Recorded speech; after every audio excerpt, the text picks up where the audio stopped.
Her own father slammed the door in her face and called her child the fruit of sin. But when she collapsed in the wilderness with her starving infant, an Apache warrior looked into her eyes and whispered, "In my culture, a mother who endures suffering for her child is sacred." Before we continue, don't forget to subscribe to the channel, like the video, and comment where in the world you're watching from. Let's go. The dying light of dusk painted the mountains of Arizona Territory in shades of amber and gold as Margaret Williams clutched her infant daughter to her chest. The wind carried the scent of sage and dust across the valley, and with it the whispers that had followed her from Silver Creek.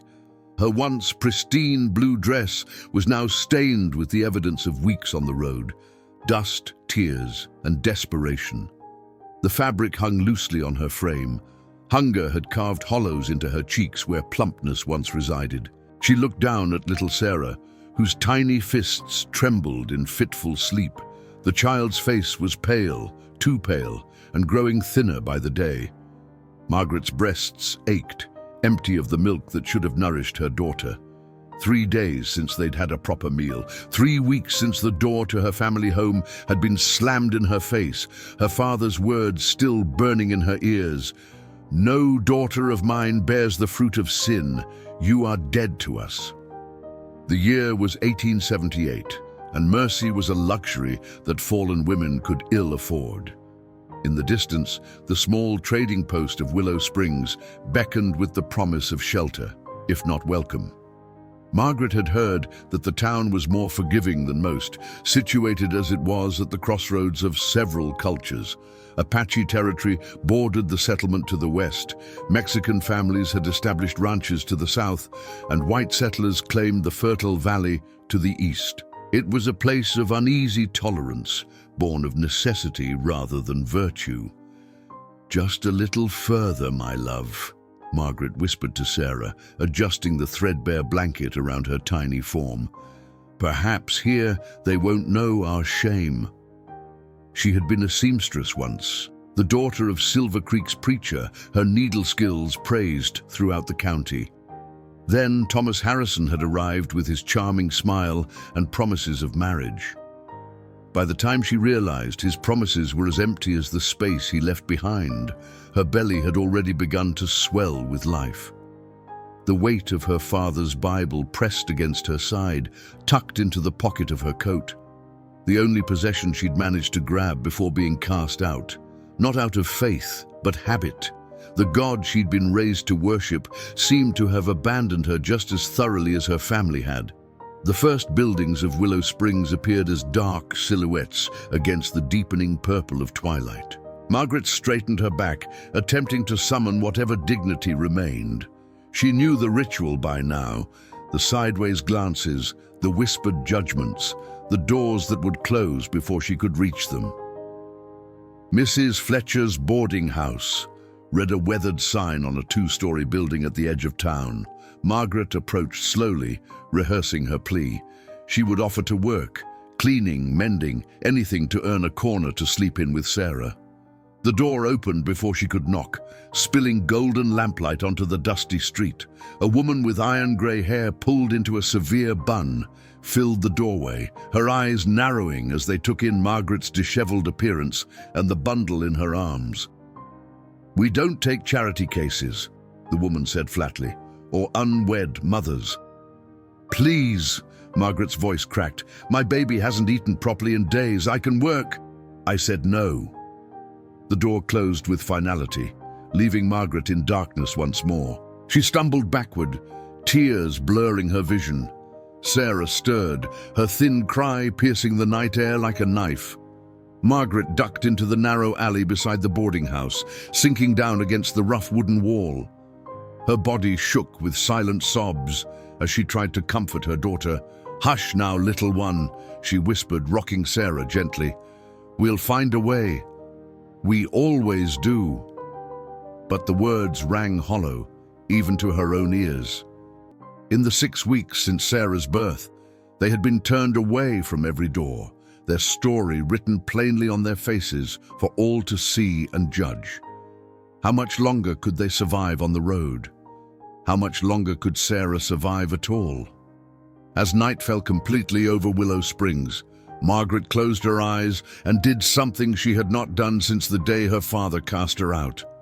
She prayed. Dawn broke over Willow Springs with cruel indifference to Margaret's plight. She awoke stiff and cold, her back pressed against the rough wooden wall of the alley where she had spent the night. Sarah's whimpers had grown weaker, a fact that terrified Margaret more than her own gnawing hunger. "Just a little longer, sweet one," she murmured, pressing chapped lips to her daughter's forehead. The skin felt hot. Too hot. Fever. The word pulsed in Margaret's mind like a death knell. She struggled to her feet, legs trembling beneath her. The town was coming to life around them. A shopkeeper sweeping his porch, a pair of women carrying baskets toward the general store, horses being led to water troughs.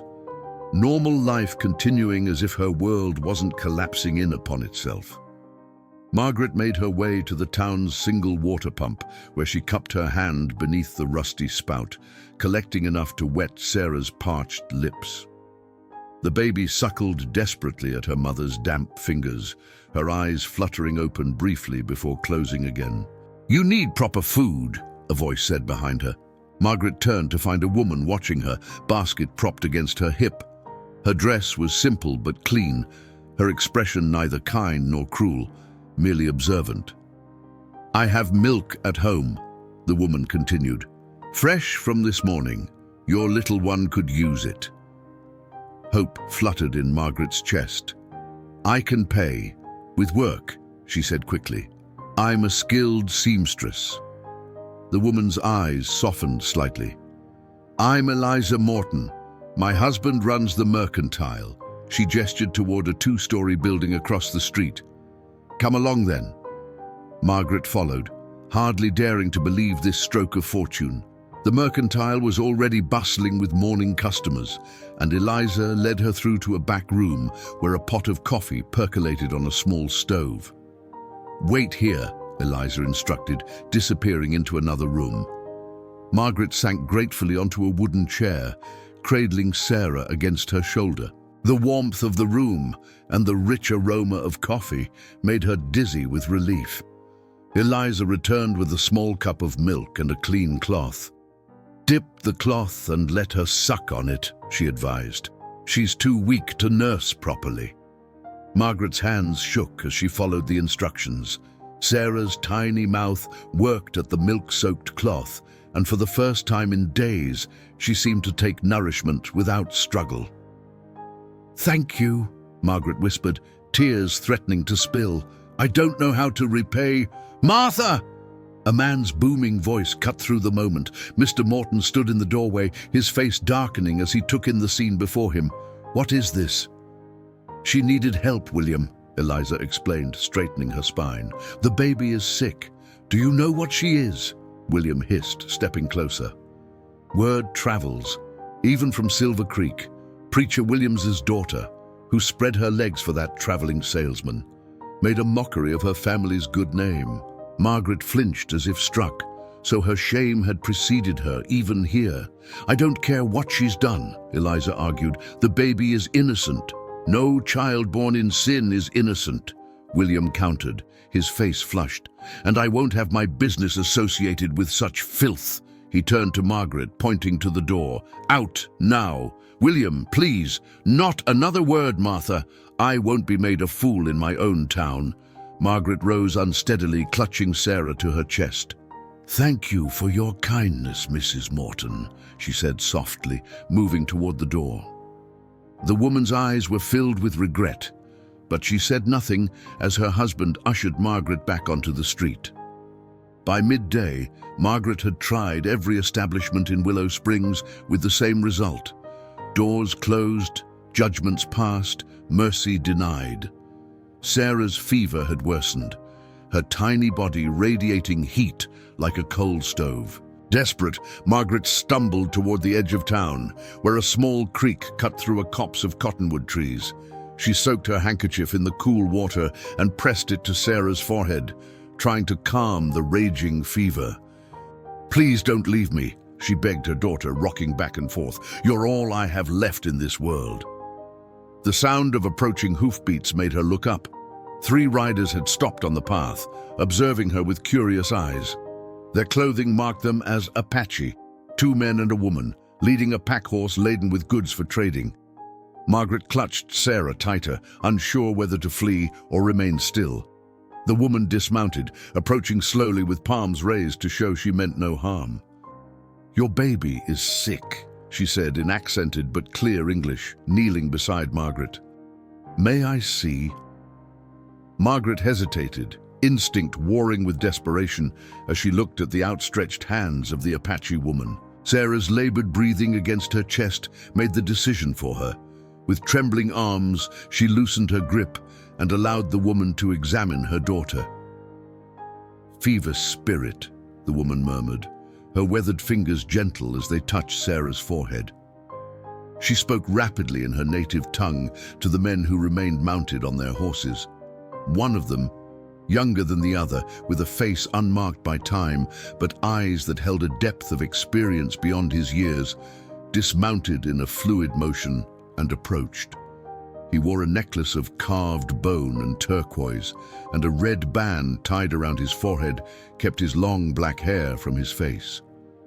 "I am Takoda," he said, his English clearer than the woman's. "This is my mother, Nayeli, and my uncle, Enape."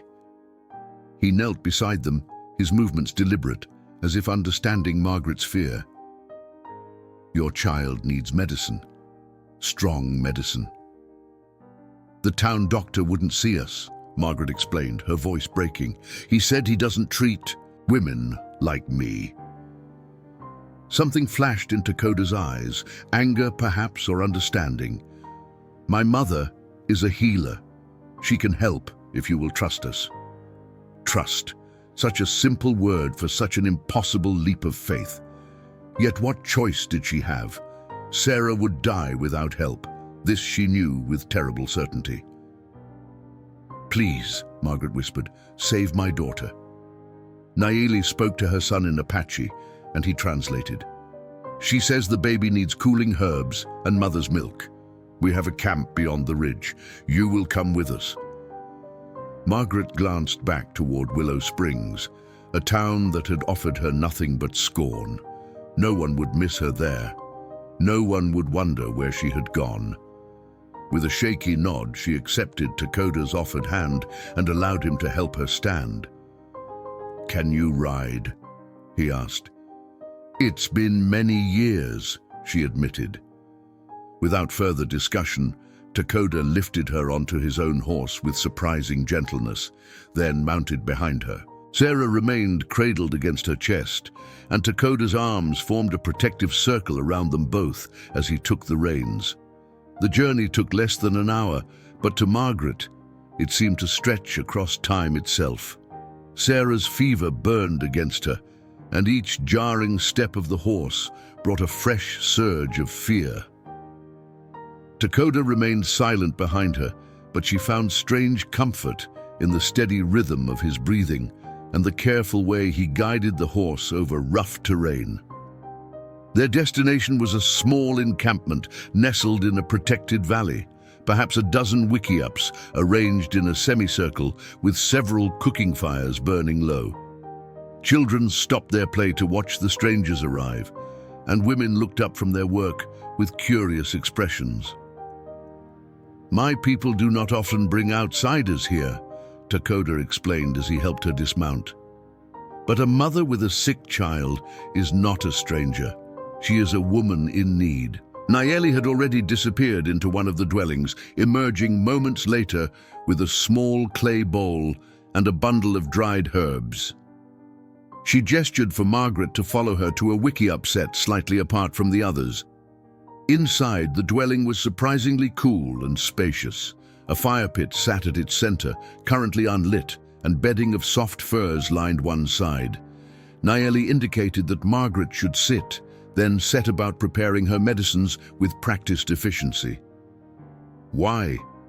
Margaret asked suddenly, looking up at Takoda, who had followed them inside.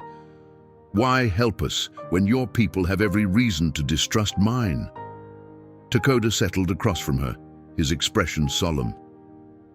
3 winters ago, fever took my wife and our newborn son. His voice remained steady, though pain flickered behind his eyes. I watched helplessly as the sickness claimed them both. No one should endure such loss if it can be prevented. The simple honesty of his words struck Margaret like a physical blow. Here was pain that matched her own, perhaps even exceeded it, yet he had not allowed it to harden his heart. Nayeli approached with the bowl, containing a greenish paste that smelled of sage and something unfamiliar. With gentle motions, she showed Margaret how to apply it to Sarah's chest and forehead. This will draw out the heat, Takoda explained, and then falling rain will come. Her baby is young. She has milk to share. As if summoned by his words, a young woman appeared in the entrance of the wickiup. She carried an infant of perhaps 3 or 4 months at her breast, healthy and round-cheeked. She will help your child, Takoda said. But first, you must be tended to as well. You cannot give strength if you have none yourself. Only then did Margaret realize how close to collapse she truly was. The weeks of hunger and exhaustion, the emotional toll of rejection and fear, it all crashed upon her at once. She swayed where she sat, darkness edging her vision. I can't, she began, but the words dissolved as Takoda caught her shoulders, steadying her. You are safe now, he said simply. Rest. We will watch over your daughter. For the first time since her father had slammed the door in her face, Margaret Williams surrendered to the care of another. She allowed Takoda to ease her onto the furs, allowed Nayeli to drape a light blanket over her trembling form, allowed falling rain to take Sarah gently from her arms. As consciousness slipped away, she heard Takoda speaking softly in his native tongue. She didn't understand the words, but the tone was unmistakable. A prayer for protection, for healing, for hope.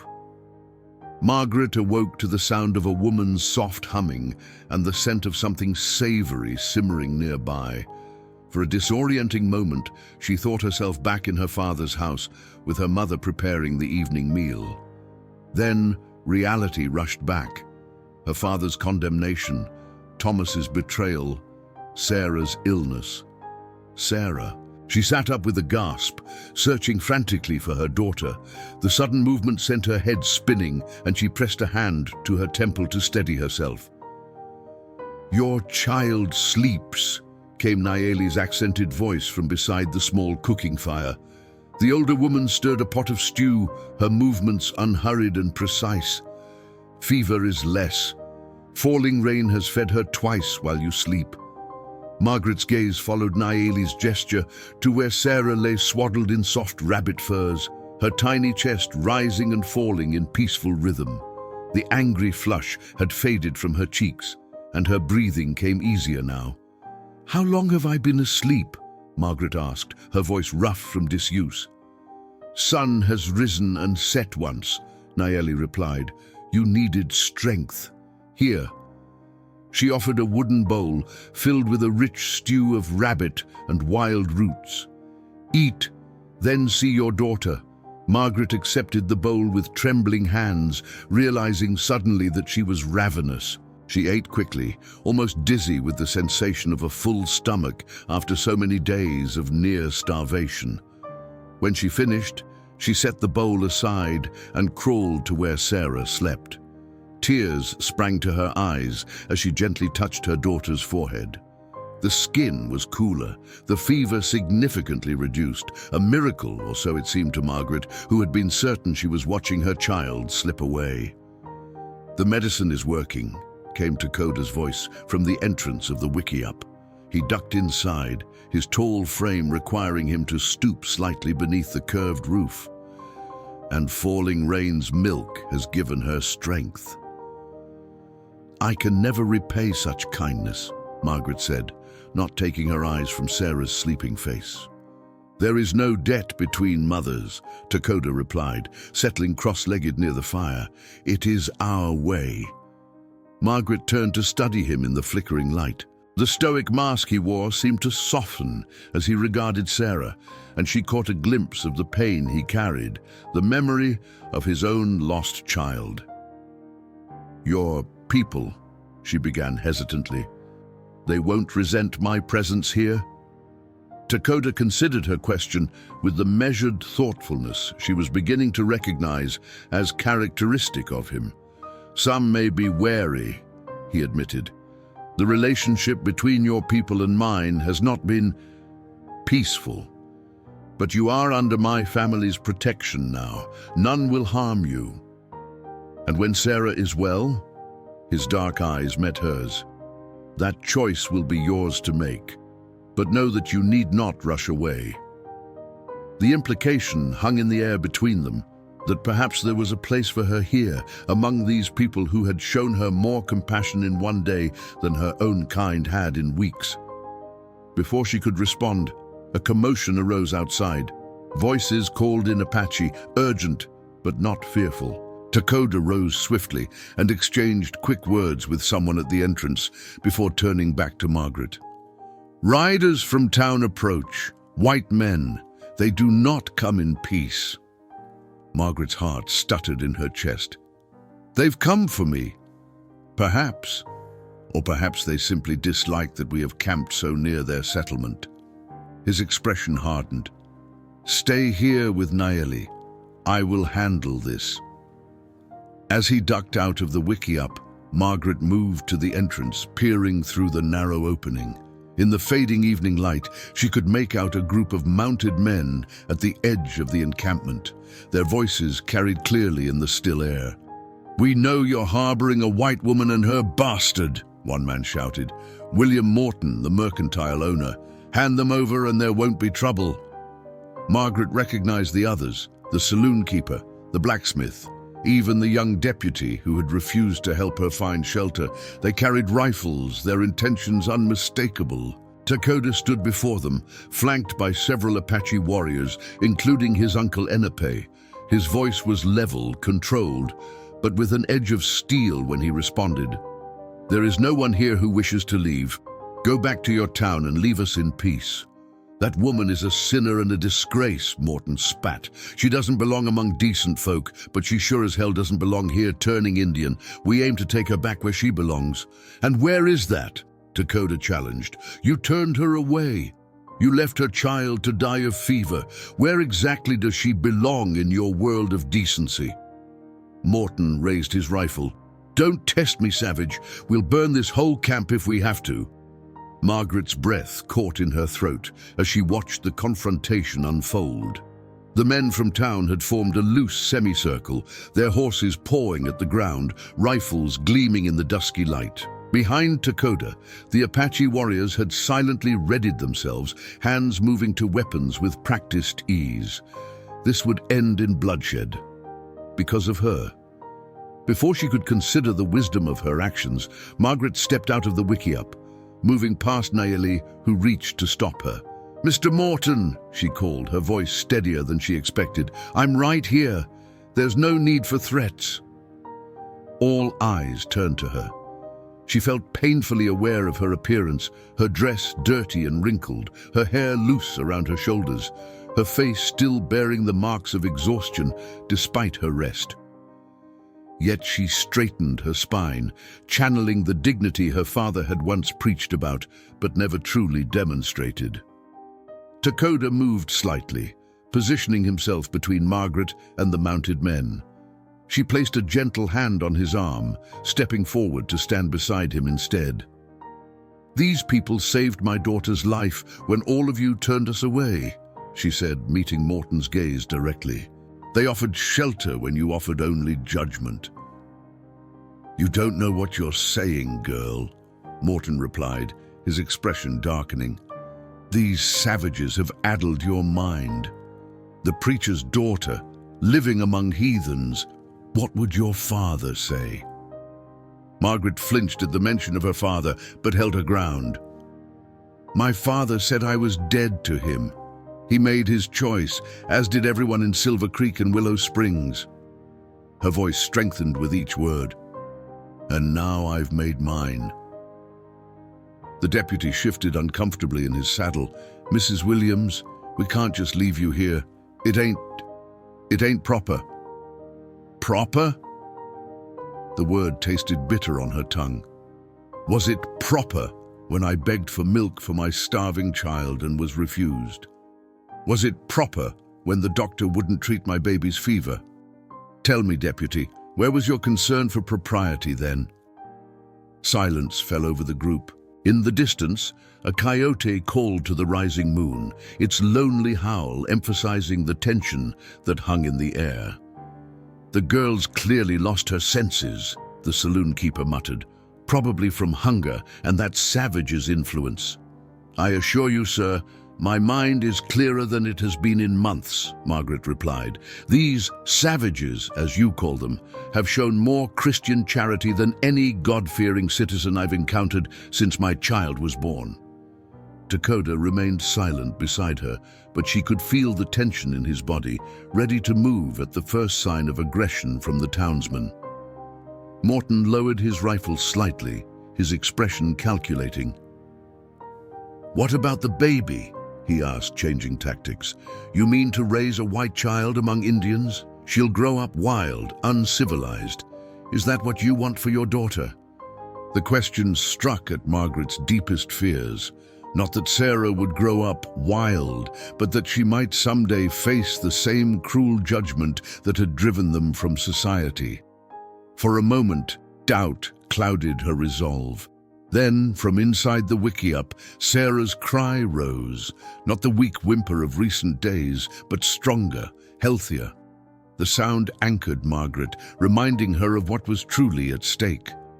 My daughter will grow up loved, she said firmly, something she would never have found in your civilized world.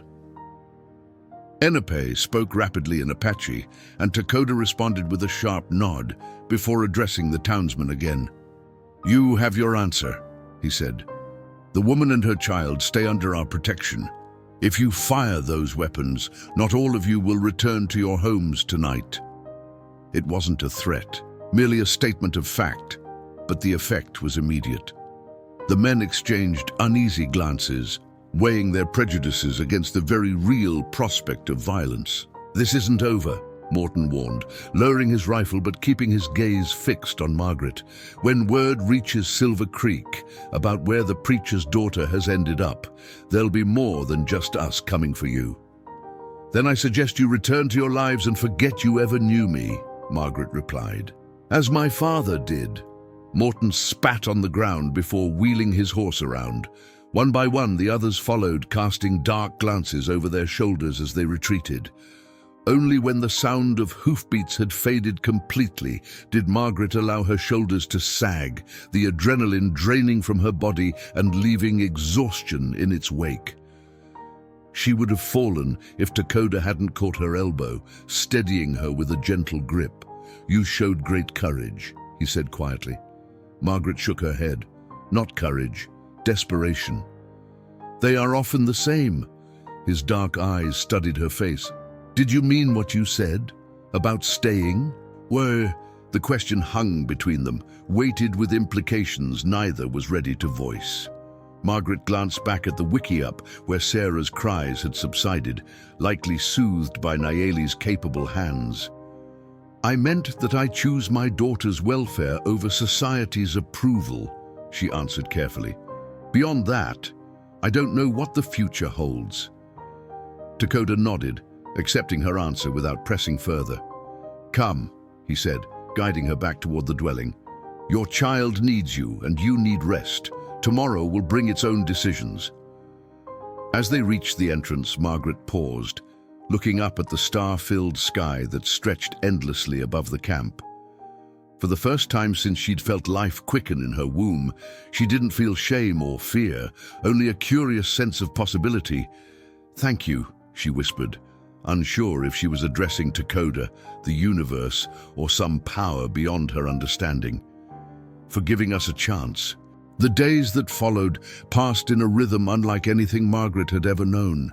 Where her life in Silver Creek had been governed by the strict routines of her father's household, prayers at dawn, chores assigned with military precision, meals served at the same hour regardless of hunger or satiety, the Apache camp moved to a different cadence, one that followed the needs of the body, the patterns of nature, and the wisdom of generations.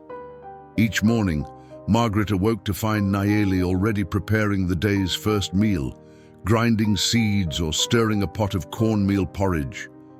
The older woman worked with quiet efficiency, her hands never still, her eyes missing nothing. Through gestures and simple words, she began teaching Margaret their ways, how to build a cooking fire that wouldn't smoke too much, how to weave the local reeds into useful baskets, how to identify plants that could heal or harm. Sarah thrived under their collective care. Her fever disappeared completely, and her thin limbs began to fill out as she took nourishment from falling rain and increasingly from Margaret herself, whose milk had returned with proper feeding.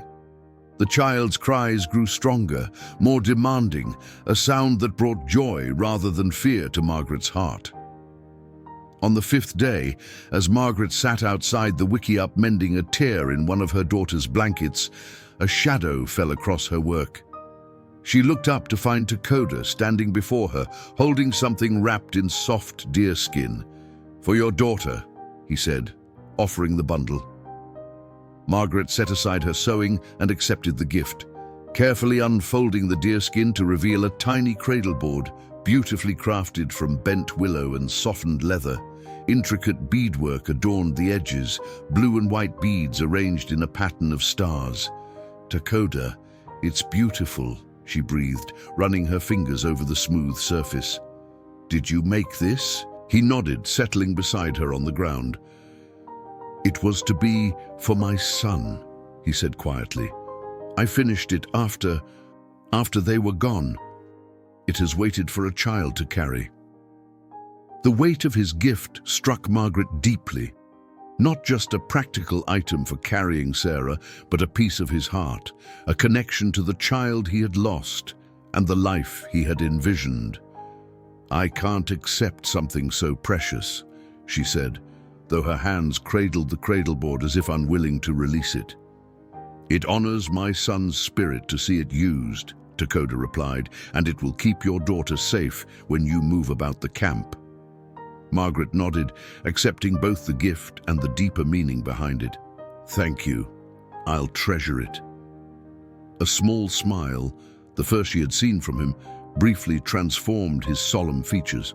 "Come," he said, rising to his feet. "I will show you how to secure her properly." Together, they returned to the wickiup where Sarah lay awake, her dark eyes tracking the movement above her. Margaret lifted her daughter, marveling as always at how light she felt, how perfect despite the circumstances of her birth and the hardships of her young life. With careful instruction, Takoda showed Margaret how to place Sarah in the cradleboard, wrapping her securely but not too tightly, positioning her so that she could see the world around her while remaining protected. "She is strong," Takoda observed as Sarah cooed softly, apparently content in her new carrier. Like her mother, Margaret felt warmth rise in her cheeks at his words. "I wasn't strong when you found us," she countered. "I was defeated." "No," he said firmly, "you were still fighting. For her, that is true strength." Before Margaret could respond, a commotion arose from the edge of camp. Women called to each other, and children ran excitedly toward a group of returning hunters. Takoda straightened, his expression shifting. "The hunting party returns," he explained. "They have been gone 4 days. Come, if they were successful, there will be a feast tonight." Margaret hesitated, suddenly acutely aware of her position as an outsider.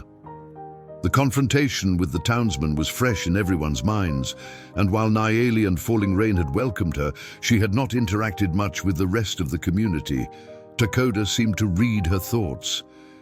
"You are under my family's protection," he reminded her. "That means you are welcome at our celebrations." Gathering her courage, Margaret secured the cradleboard's carrying strap across her shoulder as Takoda had shown her and followed him toward the center of the encampment. She felt eyes upon her as they walked, some curious, others wary, a few openly hostile. An older warrior spat on the ground as she passed, muttering something that made Takoda's jaw tighten. "What did he say?" Margaret asked quietly. "Nothing worth repeating," Takoda replied. Then, seeing her expression, he sighed. "He believes your presence will bring the white soldiers down upon us. He is not alone in this fear." "Perhaps he's right," Margaret said, her steps slowing. "I don't want to bring trouble to people who have shown me kindness." Takoda stopped, turning to face her fully. "We have fought the white man's armies before, and we will again, if necessary. Your presence changes nothing in that regard." His gaze was steady, unflinching. "But if you wish to leave, I will not stop you." The choice hung in the air between them, as real and solid as the ground beneath their feet. Margaret looked down at Sarah, secure in her cradleboard, her eyes wide as she took in the unfamiliar sights and sounds of the camp. Then she looked at the town beyond the valley, just visible in the distance, a place that had offered nothing but rejection. "No," she said finally, "I don't wish to leave, not yet." Takoda nodded, and they continued toward the gathering, where the successful hunters were displaying their bounty. 2 deer and a wild boar, enough to feed the camp for days. Women had already begun preparing for the feast, and children darted between adults, caught up in the excitement.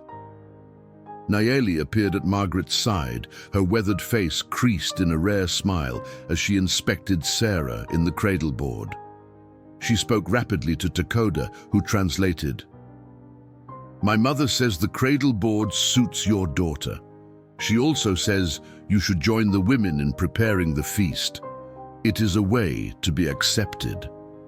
Margaret glanced uncertainly at the group of women working efficiently to butcher the animals and prepare cooking pits. "I don't know how to help. I've never prepared game before." "Then you will learn," Nayeli said in her accented English, taking Margaret's elbow and guiding her toward the others. "As you learn our ways, they learn to see you." The women's circle parted reluctantly to make space for Margaret, their curious glances alternating between her face and Sarah's cradleboard. A young woman approximately Margaret's age, perhaps 18 or 19, shifted sideways, creating just enough room for Margaret to kneel beside her. "I am Kimmy," the young woman said in halting English, "Falling Rain's sister." "Margaret," she replied with a grateful smile. "Thank you for making space for us." Nayeli spoke firmly to the group, and though Margaret couldn't understand the words, the tone made clear that she was instructing them to include the newcomer. With varying degrees of willingness, the women began to demonstrate their tasks. One showed Margaret how to separate the usable fat from the deer, explaining through gestures that it would be rendered for storage. Another guided her hands in scraping the hide clean with a stone tool, the motions unfamiliar but not difficult to master. Margaret had never been allowed to participate in butchering at home. Her father considered it men's work, unsuitable for the delicate hands of a preacher's daughter. Yet here, she found unexpected satisfaction in the labor, in using her body for practical tasks that would directly benefit her child and this community that had sheltered them. As the sun climbed higher, Sarah began to fuss in her cradleboard. Without hesitation, Falling Rain appeared at Margaret's side, offering to nurse the child while Margaret continued working. The easy way the women shared childcare responsibilities struck Margaret deeply, so different from the isolated motherhood she had witnessed in Silver Creek, where women were expected to manage their children alone behind closed doors. By midday, the deer had been fully processed, every part designated for use: meat for immediate consumption and drying, hide for clothing or shelter, bones for tools, sinew for sewing. Nothing wasted, nothing discarded as worthless.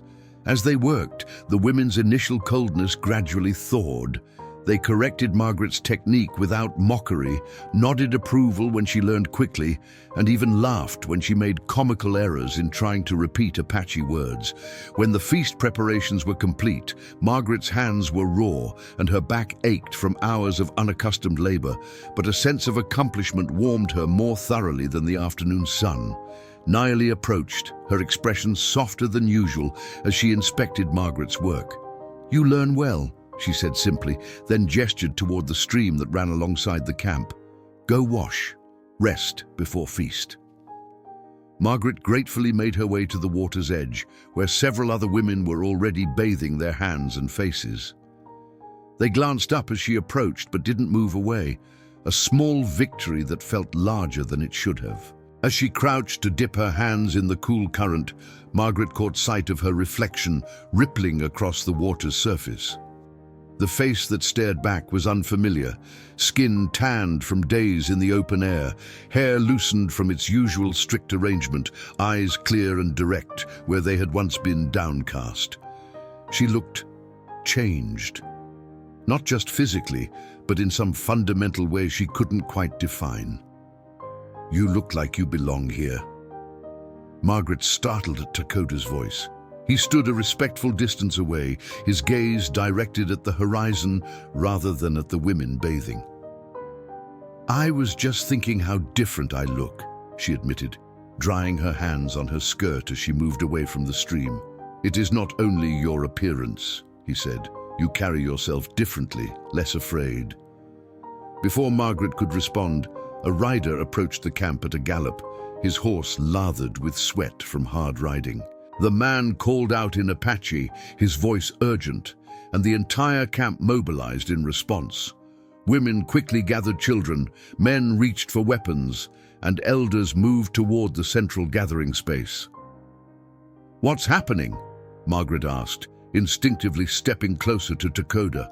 "A warning," he replied, his face grim. "Soldiers have been seen on the North Ridge, and with them, a man in black who points the way." "A man in black?" Margaret's blood ran cold as understanding dawned. "A preacher? My father?" Takoda nodded.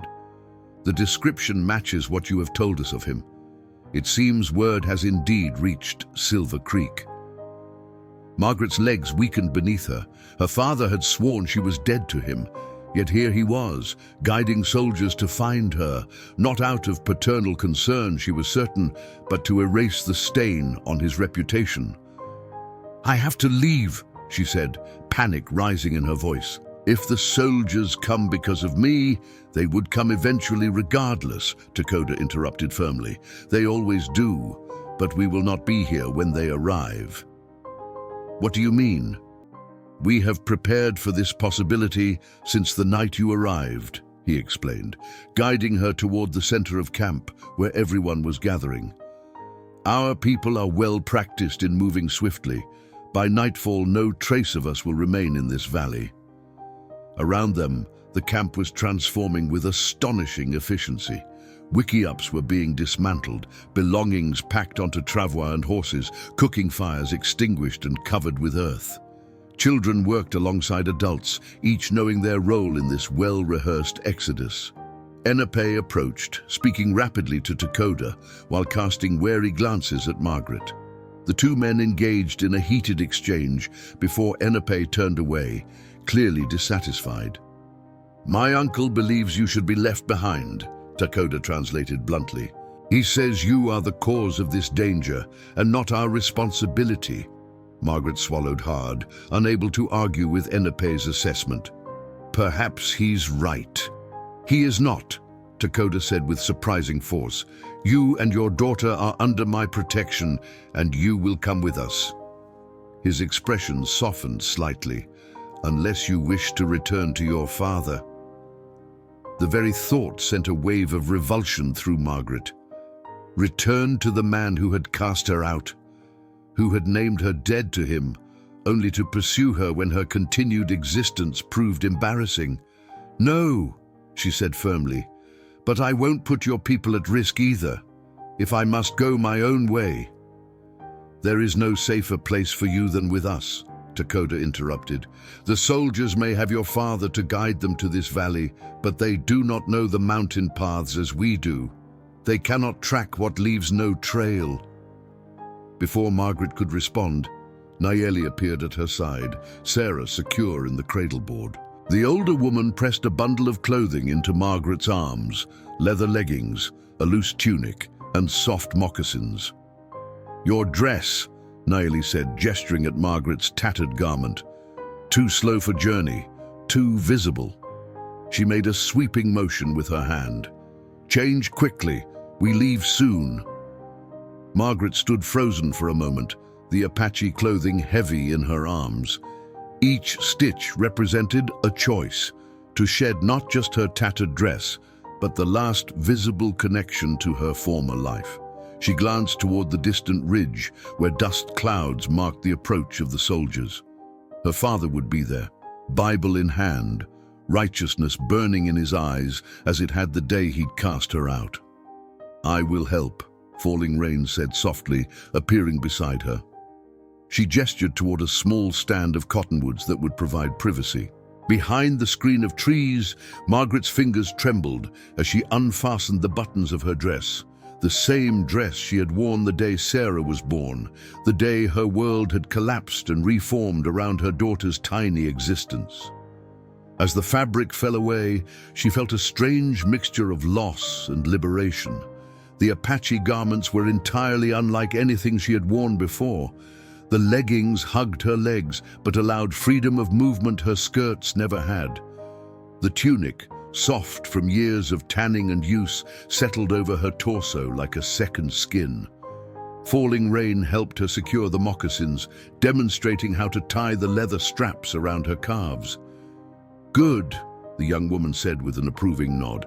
"Quieter now, faster." When they emerged, the camp had been reduced to bare earth, where wickiups had stood just an hour before. Children were already mounted on horses or secured to travois. The elderly sat wrapped in blankets atop the quietest mounts. Warriors moved with practiced efficiency, erasing signs of their presence from the earth. Dakota approached, leading a dun mare with Sarah's cradleboard already secured to the saddle. He paused when he saw Margaret, something unreadable flickering across his face before he composed his features once more. "The clothes suit you," he said simply, offering her the mare's reins. "This is Willow. She is gentle but sure-footed. She will carry you and your daughter safely." Margaret reached out tentatively to stroke the horse's velvet nose. "It's been many years since I've ridden," she admitted. "She will remember for you," Dakota assured her. "We must leave now. The soldiers are perhaps 2 hours behind us." With his help, Margaret mounted the mare, finding her balance despite the unfamiliar riding style. Sarah, remarkably, slept peacefully in her cradleboard, the rocking motion of the horse apparently soothing to her. The Apache moved out in a disciplined procession, with scouts ranging ahead and to the sides, warriors interspersed throughout for protection, and the most vulnerable members at the center of the group. Margaret found herself riding beside Nayeli, whose wizened face betrayed no fear or concern, despite the urgency of their departure. "You are not afraid," Margaret observed. Nayeli glanced at her, a hint of amusement in her dark eyes.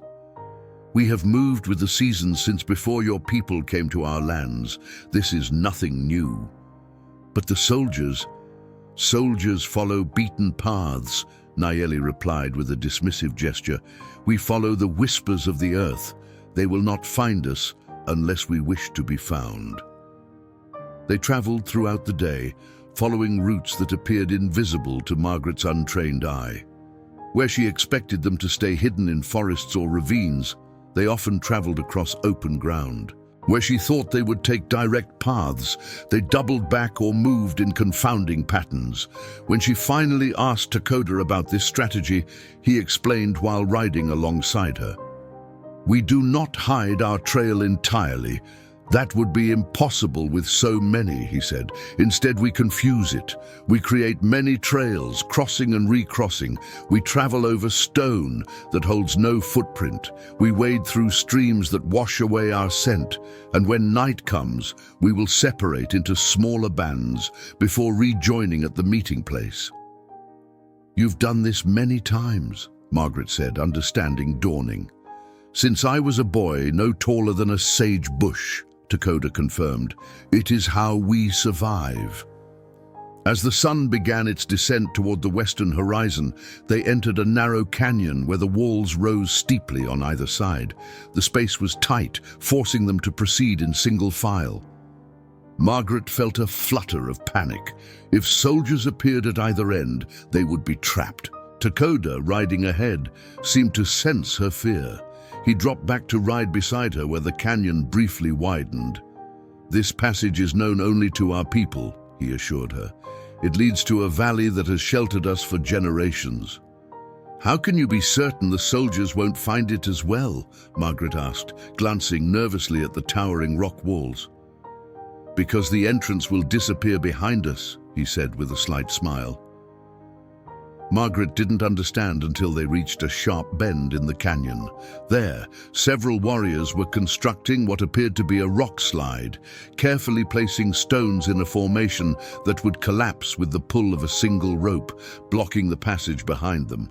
Clever, she murmured, impressed despite her anxiety. Necessary, Dakota corrected. As they continued deeper into the canyon, the walls gradually fell away, revealing a hidden valley nestled among the mountains. A crystal-clear lake reflected the golden light of sunset, surrounded by lush grassland and scattered stands of pine and aspen. Game grazed peacefully at the water's edge, unalarmed by the approaching humans. It's beautiful, Margaret breathed.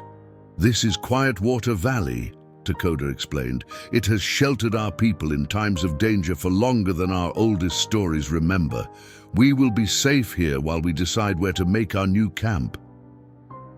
The band spread out across the valley floor, quickly establishing temporary shelters for the night. Cooking fires were kept small and low, more for warmth than light, their smoke dispersed by the light breeze before it could rise high enough to be visible beyond the valley walls. As darkness fell, Margaret sat beside one such fire, Sarah nursing contentedly at her breast. The Apache garments she wore felt strangely right now, allowing her to move and care for her daughter with greater ease than her restrictive dress ever had. She looked up to find Dakota watching her from across the fire, his expression contemplative. "What will happen if they catch us?" she asked quietly, giving voice to the fear that had followed her throughout the day's journey. "They will not," Dakota replied with calm certainty. "But if they did," Margaret persisted, "what would they do to you for helping me?" Dakota's gaze didn't waver. "The army looks for any excuse to move against us. If not you, they would find another reason." He added more wood to the fire, watching the sparks rise toward the star-filled sky. "But I would face their bullets without regret, knowing I had honored the spirits by protecting a mother and her child." The simple sincerity of his words struck Margaret to her core. This man, whom society would label a savage, possessed a moral clarity that put her father's righteous sermons to shame. Weeks passed in the sheltered sanctuary of Quietwater Valley, summer heat giving way to the first crisp hints of autumn. The temporary camp had taken on a more permanent feel as the Apache settled into the familiar rhythms of their lives, albeit in a new location. Hunting parties ventured out regularly but cautiously, bringing back reports along with game. According to the scouts, soldiers still patrolled the territories beyond the mountains, but their searches had grown less frequent and moved steadily farther from the hidden valley. Margaret no longer felt like a visitor among the tribe. Her hands had grown calloused from daily work, her skin bronzed by the sun. She had learned to set snares for rabbits, to identify edible plants that grew along the lakeshore, to weave baskets tight enough to carry water. When she spoke now, Apache words mingled naturally with English, her accent improving under Falling Rain's patient tutelage. Sarah, now almost 4 months old, had become the pride of the camp. Her cheeks had filled out into perfect, pinchable rounds, and her curious eyes tracked movement with alert intelligence. She had begun to smile, not just the reflexive expressions of a newborn, but genuine responses to the faces she recognized. Though many hands helped care for her, she saved her brightest smiles for her mother and increasingly for Takoda. The warrior had taken to spending his evenings near Margaret's fire, carved stick and knife in hand, whittling small wooden animals for Sarah while Margaret mended clothing or prepared food. They spoke of many things during these quiet times, of the seasons and stars, of the stories their peoples told, of the futures they had once imagined and the present they now shared. "In Silver Creek," Margaret said one such evening, "I would have been married by now to a man chosen more for his standing in the community than for any affection between us. My father had several candidates in mind before—" She trailed off, absently running a finger along the edge of Sarah's cradleboard. "Before the salesman," Takoda finished for her, his tone free of judgment. Margaret nodded, gazing into the fire. "Thomas. He came to town selling fabrics and notions. He had traveled to places I'd only read about, New York, Chicago, even as far as London. His stories made my world seem so small, so stifling." She sighed. "I mistook attention for love and paid the price for my naivety." "And now?" Takoda asked. "Do you still feel you are paying a price?" Margaret looked up, meeting his steady gaze across the flames. "No," she said softly. "Now I feel as though I've been given a gift I never expected." Her eyes drifted to Sarah, sleeping peacefully. 2 gifts, in fact. A comfortable silence settled between them, broken only by the crackling fire and the distant call of a nighthawk. Finally, Takoda set aside his whittling and leaned forward slightly. "Among my people," he said, "when a man wishes to court a woman, he must first prove himself worthy to her family. He brings gifts, shows his skills as a hunter and provider, demonstrates that he can protect her and any children they might have." He paused, searching for words. "I have no family to speak for me, but if I did—" Margaret's heart quickened as she realized what he was trying to say. "If you did, I would ask their permission to court you properly," he finished, his usual composure giving way to a rare vulnerability. "But I understand that our worlds are very different, perhaps too different." Before Margaret could respond, shouts arose from the edge of camp. A rider galloped toward the central fire where the elders gathered, his horse lathered with exertion. Every face turned toward him as he delivered his message in rapid Apache, gesturing urgently toward the canyon entrance. Takoda rose immediately, the intimate moment shattered by whatever news had arrived. "Stay here," he instructed Margaret. "I must speak with the council." She watched as he strode toward the gathering of men, his shoulders tense. Around the camp, warriors began checking weapons, while women moved closer to their children, the peaceful atmosphere replaced by a current of anxiety. Unable to sit idle, Margaret secured Sarah in her cradleboard and made her way to where Nayeli stood near the council fire, her aged face grave as she listened to the heated discussion. "What has happened?" Margaret asked in halting Apache. Nayeli's dark eyes met hers. "Soldiers. Many soldiers. They camp at the canyon's hidden entrance." "Have they discovered the passage?" "No," the older woman replied. "Not yet. But they have brought an Apache scout from another band, a man who knows our ways, our secrets." Her lips pressed into a thin line. "A traitor." Cold dread pooled in Margaret's stomach. "Because of me," she whispered. "They're still hunting me." Nayeli didn't contradict her, but neither did she condemn. "The why matters less than the what comes next," she said pragmatically. The council's discussion grew more heated. voices rising as various solutions were proposed and rejected. Even with her limited grasp of the language, Margaret could sense the division forming, some arguing for immediate relocation, others for standing their ground, a few suggesting more drastic measures. Enepe's voice rose above the others, his finger pointing accusingly in Margaret's direction as he made his case. "What is he saying?" Margaret asked, though she feared she already knew. Nayeli sighed. "He says we should return you to your people, that one white woman and her child are not worth the lives of many Apache." Margaret's arms tightened around Sarah's cradleboard. "Perhaps he's right." "Perhaps," Nayeli conceded. But Takoda disagrees. Indeed, Takoda had stepped forward to confront his uncle, his voice low but intense as he responded to the older warrior's accusations. The exchange continued for several minutes before Takoda turned away abruptly, striding toward Margaret with purpose in his steps. "We must talk," he said, taking her elbow and guiding her away from the council fire toward the privacy of the lakeshore. When they were beyond earshot of the others, he released her arm but remained standing close, his silhouette stark against the silver-touched surface of the lake. "The soldiers have brought Apache scouts who know of this valley," he confirmed.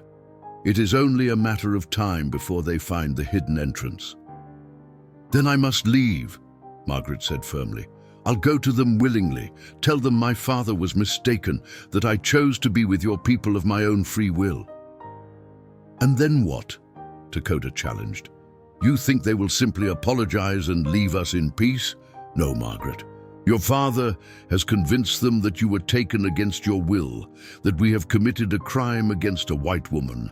They will not stop until they have reason to return triumphant, either with you or with Apache scalps. Then what can we do?" Takoda was silent for a moment, staring across the dark water.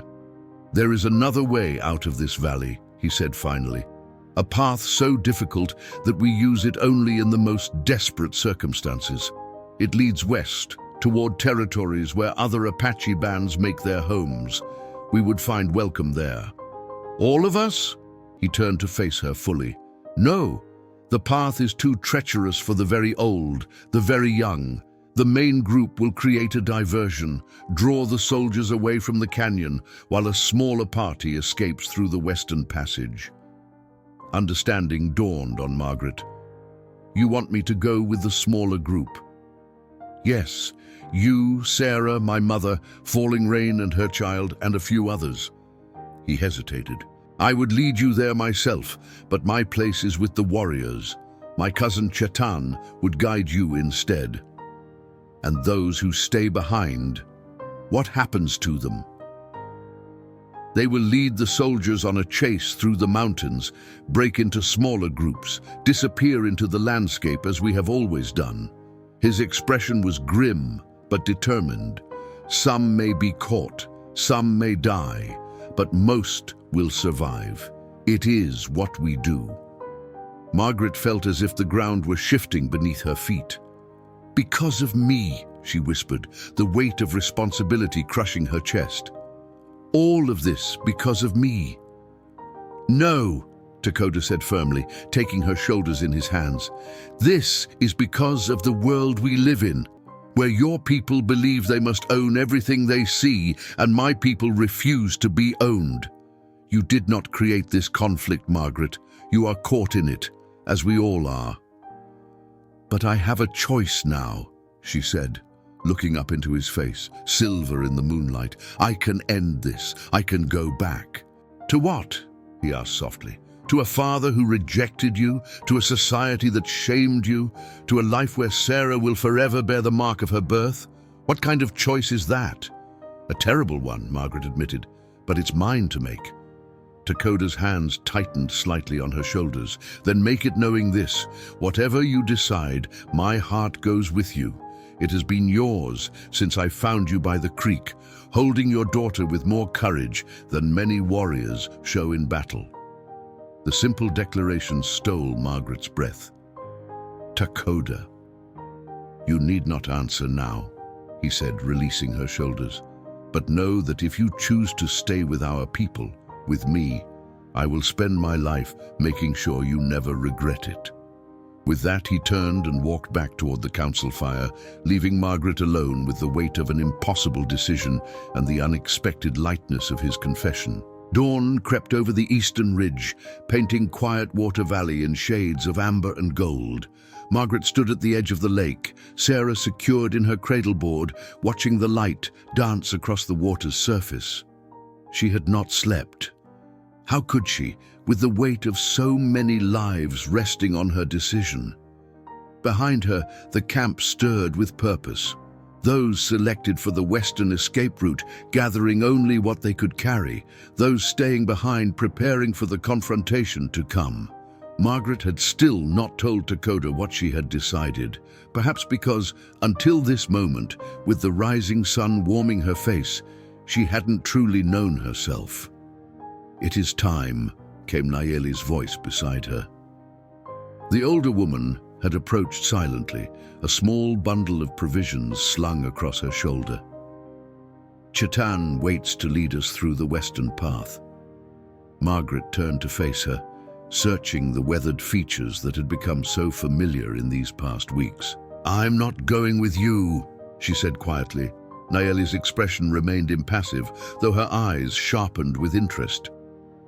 "You return to your people then?" "No."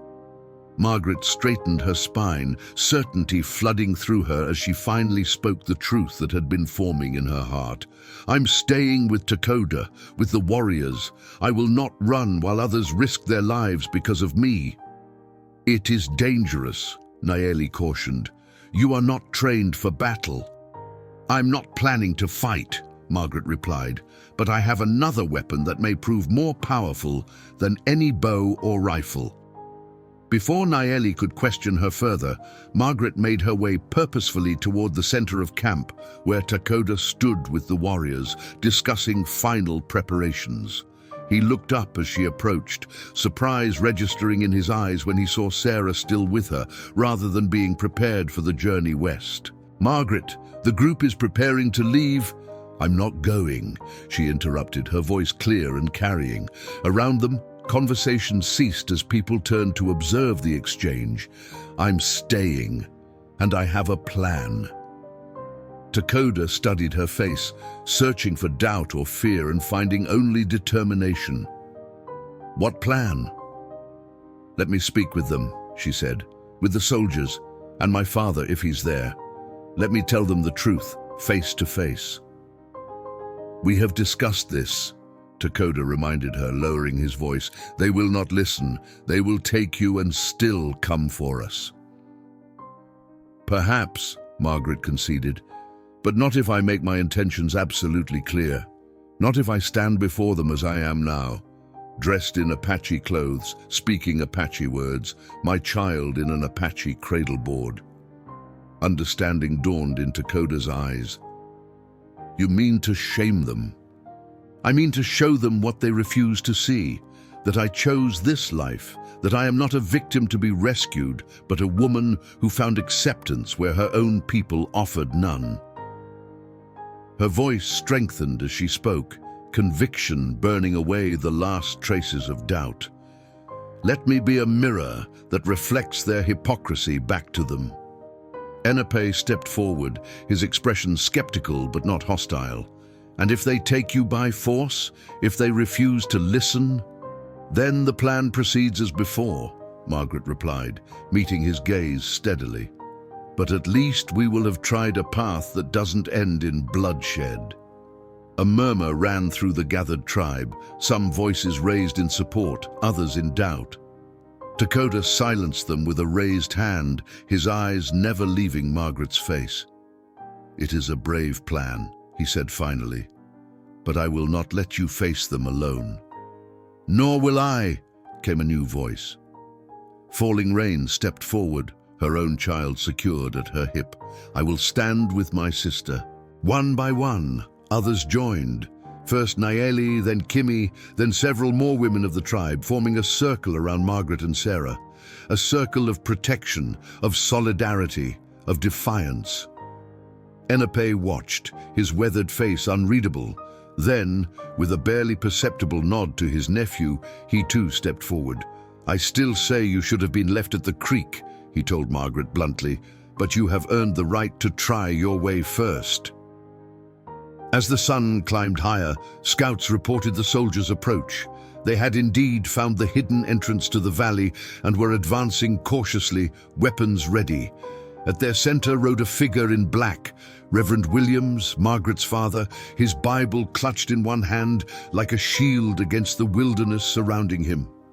Margaret waited on the open ground between the lake and the camp, Dakota at her side, the circle of women behind her. She had removed her hair from its practical braid, letting it fall loose around her shoulders as it had the day Dakota found her.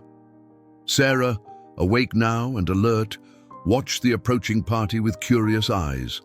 The soldiers halted some 50 yards distant, rifles raised but not yet aimed. An officer rode slightly ahead, holding up a hand to signal his men to hold their positions. Beside him, Reverend Williams sat rigid on his mount, his face a mask of righteous determination that faltered visibly when he caught sight of his daughter. "Margaret," he called, his voice carrying across the distance between them. "Is that you, child?" Margaret stepped forward, Sarah held securely in her arms. When she spoke, her voice was clear and unwavering, carrying not just to her father, but to every soldier in the company. "I am no longer your child, Father. You made that clear the day you cast me out." She lifted her chin, meeting his gaze directly. "I have found a new family now, one that values compassion over judgment, one that saw worth in a woman and child that their own people deemed worthless." "These savages have turned you against your own kind," her father protested, though uncertainty had crept into his voice. "These people," Margaret corrected firmly, "saved my daughter's life when you and your Christian community left us to die. They fed us when we were starving, sheltered us when we were homeless, accepted us when we were rejected." The officer shifted uncomfortably in his saddle. "Miss Williams, we're here to rescue you. Your father has reported that you were taken against your will." "The only thing taken against my will was my home in Silver Creek," Margaret replied, turning her gaze to the officer. "I stand before you now of my own free choice, Captain. I am not a captive. I am not in need of rescue." A hushed murmur ran through the soldiers' ranks. The officer studied her with narrowed eyes, taking in her clothing, the child in her arms, the proud set of her shoulders. "You expect us to believe you've chosen to live among Indians?" he asked skeptically. "I expect you to respect my right to live where I am valued," Margaret countered, "where my daughter is considered a blessing rather than a shame." Her father's face had drained of color. "This is madness, Margaret. You've been corrupted by these heathens." "No, Father. I've been enlightened." She took another step forward, holding Sarah where he could clearly see his granddaughter's face. "Look at her. Look at your own blood. You called her the fruit of sin, but she is innocent. She is perfect, and she will grow up among people who see her that way." Silence fell over the valley as father and daughter regarded each other across a divide far greater than the physical space between them. In that moment, Margaret felt the last chains of her past fall away, not with bitterness or regret, but with the quiet certainty of someone who has found her true path. "Go home, Father," she said softly. "Tell them whatever story salves your conscience. Say I died in the wilderness if you must, but know that I have found a life here that I never could have had in Silver Creek." She turned then, walking back to where Dakota waited. He reached for her hand, entwining his fingers with hers in a gesture visible to everyone present. Behind them, the women of the tribe moved forward as one, a living wall of solidarity. The officer cleared his throat. "Reverend Williams, your orders were to confirm your daughter's situation. It seems evident." The Reverend sat motionless, his Bible now slack in his grip, staring at his daughter's retreating back as if seeing a ghost. Finally, he slumped slightly in the saddle. "She has made her choice," he said hoarsely. "God have mercy on her soul." As the soldiers turned their mounts to depart, Margaret felt Tekoda's arm encircle her waist, drawing her close against his side. She looked up to find him watching her with an expression of wonder and pride that made her heart swell. "You are the bravest person I have ever known," he said quietly. "Not brave," Margaret replied with a small smile, echoing words he had spoken to her weeks ago. "Just desperate to protect what I love." Sarah cooed between them, reaching up to touch her mother's face with tiny, perfect fingers. Around them, the tribe began to relax, weapons lowered, tension ebbing away like water into sand. "What happens now?" Margaret asked, watching her father's distant figure disappear into the canyon. Tekoda's arm tightened slightly around her waist. "Now we live," he said simply. "We build a home. We raise our daughter. We find joy where others would see only hardship." "Our daughter?" Margaret repeated, her breath catching.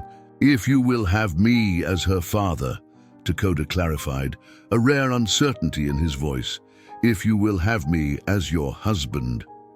Margaret turned fully in his embrace, looking up into the face of the man who had given her a second chance at life when all seemed lost. The man who had seen worth in her when she could see none in herself. The man whose heart had recognized hers across the seemingly impassable divide of their different worlds. "Yes," she said, the words simple but carrying the weight of a promise. Yes to both. As the sun reached its zenith above Quietwater Valley, casting its golden light on the unlikely family standing at the shore of the lake, Margaret felt a sense of peace settle over her. Not the passive resignation she had once mistaken for contentment, but the vibrant tranquility of someone who has fought for her place in the world and found it at last. She had been cast out, rejected, abandoned. But in that rejection, she had discovered something precious, the freedom to create a life on her own terms, to find love in unexpected places, to be not a dutiful daughter or a fallen woman, but simply herself. Margaret, mother of Sarah, beloved of Tekoda, a woman who had walked between two worlds and found her home in the space between.